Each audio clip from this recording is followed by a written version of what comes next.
There's going to be 3 parts to this video. First of all, I've got a short introduction for you guys to explain what I'm going to be going over in the video, why I'm making this video. Then I'm going to have a beginning part where we're going to go get our normal map, create a plane, create a material that holds a shader for shader graph, and apply it to that. So if you already know how to do all that, you may want to skip ahead to the graphing section of this where I actually begin graphing it out. So to start off our intro, the reason I'm making this video is because I feel like some of the other videos on shader graph are a little bit targeted towards beginners, and that does not make sense to me, because to me a beginner would go get an ocean asset off of the asset store, and beginners, somebody who doesn't know what a PBR material or an albedo is, they really are not typically going to be making their own shaders. It just doesn't make sense. So this is going to be leaning more towards the more advanced users of Unity, and I'm going to assume that you already are on the lightweight render pipeline so that you have shader graph support, and that you know how to create a shader graph texture, because I'm really not going to slow down for the more basic things here. So that concludes our intro, and we're going to go ahead and get started here. The first thing that we're going to need, well, first of all, let me go ahead and explain the parts of what we're going to be doing. So the first thing we're going to need to do is we're going to need a Fresnel effect, basically, or sorry, a Fresnel effect. Basically, when you see water that's really far away from you, it's going to look different from water that's right under you. So water that's really far away from us, we want it to have a surface shimmer and be a light blue. Water that's directly under us, we want to be a dark green or a deep looking green color, so that we get some deep water. So that's just going to be our color control and our albedo. Then we're going to move on to applying our normal map of water, and then we're going to have to animate that normal map. So it's actually a very basic thing to make. So let's go ahead and get started here. We're going to go ahead and get started on the beginning. We're going to start off with a plane. This is going to be our water surface. Obviously anything can be your water surface, so we're just starting basic. We're going to go ahead and create a material, and we're going to call this water material. And we're going to go ahead and create a shader, and we're going to use PBR graph because we want physically based rendering. We'll just call this water shader, not solder. Water shader. So we're going to take our water material, and we're going to go to graphs and apply water shader to its shader up here. So now we have a couple options here. These are just the basics. So we're going to apply water material here, and actually before we do this, we're going to go ahead and grab our bump map. Now for finding the bump map, you want something that will do your bumps for waves. I typed water bump map into Google, and the first thing that came up was this right here, and it is great. It is amazing. I have it saved on my desktop. I'm not going to do that, but we're going to go ahead and we're going to pull that into Unity here. So let's pull that up. 940 bump. And now what we have to do is we have to convert this. Right now this is just a regular texture that Unity would try to use like this. So we don't want that. We want this to be the normal map, so we have to tell it that it's a normal map. We're going to come up to texture type, tell it it's normal, but it's grayscale too. So we're going to create from grayscale and then apply.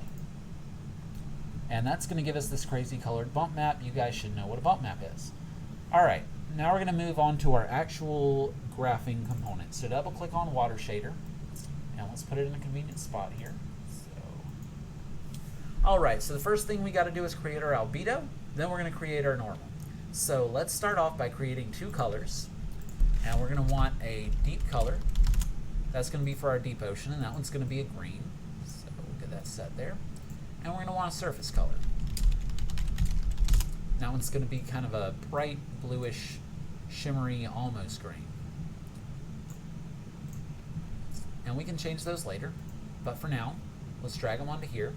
So what we're going to want to do is we're going to want to use a lerp. That's linear interpolation, and what it does is it just moves between 2 things. So right now A is 0 and X is 1. So this T moves between 0 and 1, and the closer it gets to 1, the closer it'll be to B. The closer it is to 0, closer it'll be to A. So we want to move between deep color and surface color.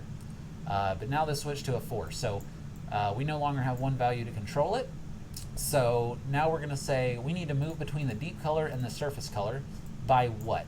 By our Fresnel effect, or sorry, our Fresnel effect. I'm going to keep messing that up, so get used to it. So we're going to create a Fresnel effect. And this is going to give us the effect that we want, but it's not going to know where to base it on. We want a Fresnel effect around our character's position. So we need to know the position of the camera that's trying to render this. And we're going to do that through a normal vector in world space. You can see it says world right here. And we're just going to attach that to that Fresnel, and that Fresnel should know exactly what to do with it. We're going to connect it to our lerp here. That's going to be our T. So it's going to move between deep color and surface color based on Fresnel effect. And that's exactly what it's doing there. Let's go ahead and we'll just link this to our albedo. And that is done. We can save that out, and if we come back to our scene, you'll see that we get this nice Fresnel effect here. I'm not sure that I like my surface color. I might change that to a brighter blue. But you do get this. If you look down at the water, you would see very deep, and it would be a much deeper color than over there. So we're going to come back to our graph here. I'm going to change this. I'm going to make this a little more blue, more white. All right, so we are done with that, but our Fresnel effect doesn't have any control over it. So I'm going to create one more value here. And it's going to be Fresnel power. And water is apparently 1.33 in its power for its Fresnel effect. Apparently we know that for a fact. So I'm just going to create a component here that's going to show up to let us edit that later. And I'm just basing that on a property. And that is all we have to do for our albedo here. So I'm going to pull this up here because it's done. If we save, you can see that if we control the Fresnel power here, you can change how deep that is. Okay, so that is basically how deep the water is. You could call that deepness if you'd like. So the next thing we need to do is we need to apply our bump map. Really, hooking the Fresnel to this normal is the most complicated part of this process for creating this shader. The next thing we need to do is we need to grab our bump map. So we're going to come in here, call that wave bump map, and we'll tell that to use this later. We can tell it now and it'll show up in here, but it's not going to apply that to anywhere else. So we're going to pull that in here. Now that just sits by itself because it's just a texture sitting outside. It hasn't put it into any terms it can use yet. So we need a sample texture 2D. You need this anytime you're using a texture in the shader graph. So this is the texture we're going to use. Hook it up to texture, and it's the normal map. So switch it to normal map. Now, but we want big waves and small waves to flow over each other. So we're going to need another one of these because we need 2 of this texture. But we can use just that one. We just need 2 samples of the texture. We're going to drag that down, hook it up to texture. It's already normal. All right, so we are going to want somewhere between these because one of these is going to represent our big waves and our small waves. So we're going to create a lerp here.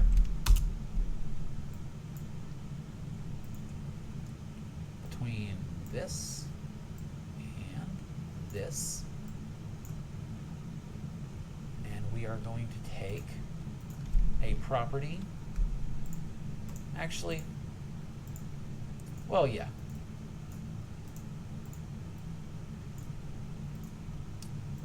I'm going to make a slider property here called wave bias.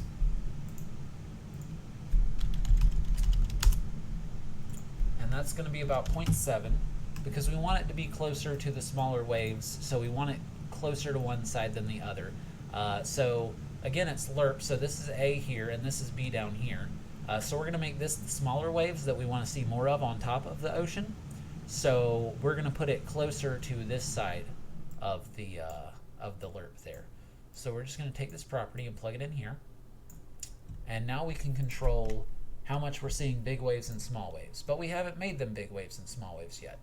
So we're going to come in here and we're going to edit each of these samples so that they kind of do their own thing. And we're going to do that with a component called tiling and offset.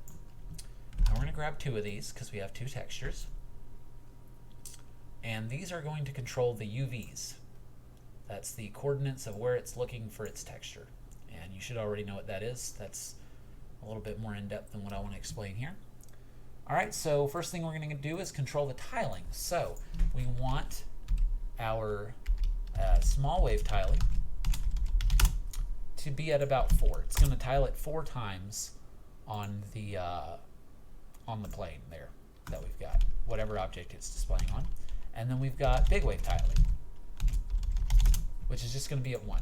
We're just going to show this normal map once on the tiling. Alright, so these are going to be our big waves. These are going to be our small waves. And so we're just going to hook these up to tiling. And you can see when I hook this here, it has moved to a tiling of 4. So it is showing that it is bigger there. Right? And you can see the outcome of that. It's controlling the UVs. So if we were to break that, it would go back. But it is now tiling 4 times. So now that we have this complicated mess, we can come over here to our lerp and we can actually see its effect now. So if we come in and mess with the wave bias here, turn it to 0.6, 0.6, 0.5, 0.4, 0.3, you can see it gets more and more. So we're going to put it closer to the small waves than the big waves at 0.7 in that lerp. And we are just about done here. We're going to take this lerp and we're going to connect it to our normal. And that is visually, if you looked at the scene, you might think you're done here, because if we take our water material and it's already got our shader, we're going to tell it what bump map to use. That is pretty good looking water, but you could also mistake it for terrain. It doesn't have much gloss, it's not moving. So the only thing we really need to do is animate this.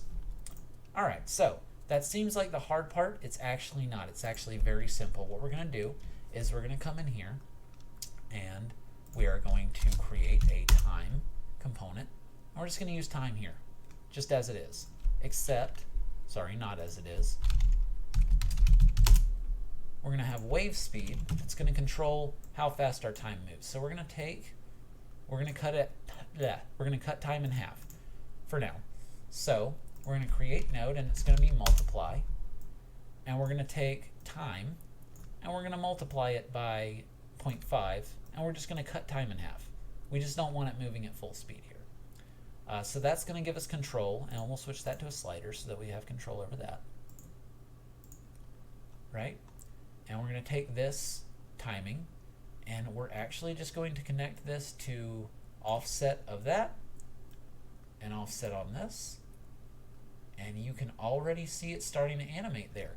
So let's go ahead and save this out, go back to our scene, and we're going to play here. And you can see we have a working water shader, and it looks pretty good. It's a bit of a rough river at this point, so we're going to slow it way down here. Way down here. We got some good looking water. Turn our wave bias, try it up, down. That 0.6 looks good to me. Our small waves.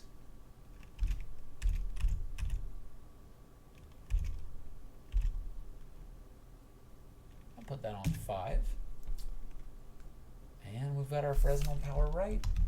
Now we can sit here. You can play with the values if you want. So this water here, maybe a deeper, darker green there. And that is your basic water shader, guys. You are all complete.